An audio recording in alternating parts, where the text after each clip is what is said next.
último año de su vida, alrededor de fogatas. Otras me las dejó escritas cuando sus enemigos estaban muy cerca de aniquilarnos a todos.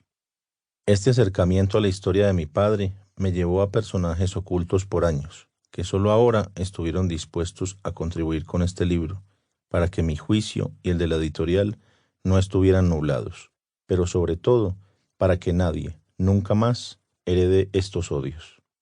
No siempre estuve al lado de mi padre, no me sé todas sus historias.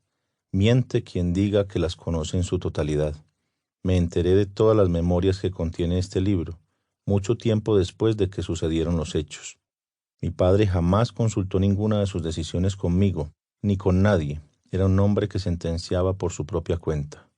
Muchas verdades de mi padre se saben a medias, o ni siquiera se conocen. Por eso, contar su historia implicó muchos riesgos porque debería ser narrada con un enorme sentido de responsabilidad, porque lamentablemente mucho de lo que se ha dicho pareciera encajar a la perfección.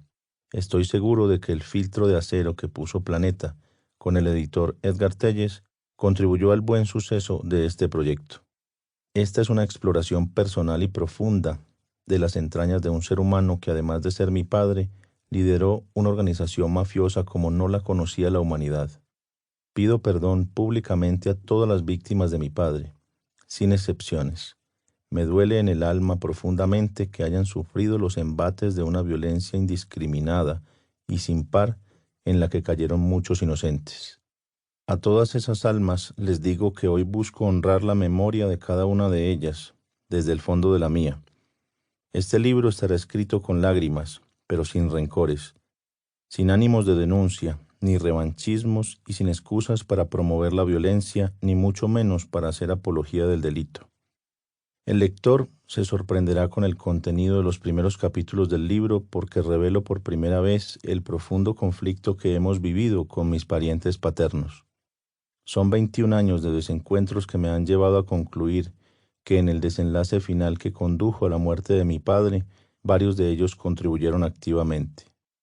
No me equivoco si digo que la familia de mi padre nos ha perseguido más que sus peores enemigos. Mis actos hacia ellos tuvieron siempre su origen en el amor y en el respeto absoluto por los valores familiares, que no debieron perderse ni en la peor de las guerras, y menos por dinero. Dios y mi padre saben que yo más que nadie soñé y quise creer que esta dolorosa tragedia familiar fuese solo una pesadilla y no una realidad a la que me tuviera que enfrentar. A mi padre le agradezco su cruda sinceridad, aquella que por la fuerza del destino me tocó comprender, pero sobre todo sin justificarlo en absoluto. Ante mi pedido de perdón en el documental Pecados de mi padre, alguna vez los hijos de los líderes asesinados, Luis Carlos Galán y Rodrigo Lara Bonilla, me dijeron, abro comillas, usted también es una víctima, cierro comillas. Y mi respuesta sigue siendo la misma desde entonces. Si acaso lo soy, seré el último en la larga lista de colombianos. Mi padre fue un hombre responsable por su destino, de sus actos, de sus elecciones de vida como papá, como individuo y a su vez como el bandido que le causó a Colombia y al mundo unas heridas que no pierden vigencia, sueño que algún día cicatricen y puedan transformarse para bien, para que nadie ose repetir esta historia, pero sí aprender de ella.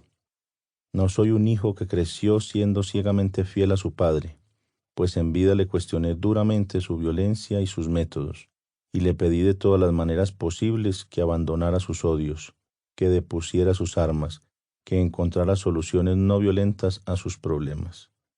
En el universo de opiniones que hay en torno a la vida de mi padre, en una sola coincidimos todos, en su amor incondicional por esta, su única familia. Soy un ser humano que espera ser recordado por sus actos y no por los de su padre. Invito al lector a que no me olvide durante el paso por mis relatos, ni me confunda con mi padre, porque esta es también mi historia.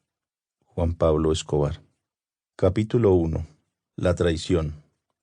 El 19 de diciembre de 1993, 2 semanas después de la muerte de mi padre, seguíamos recluidos y fuertemente custodiados en el piso 29 del apartahotel Residencias Tequendama en Bogotá. De repente recibimos una llamada desde Medellín en la que nos informaron sobre un atentado contra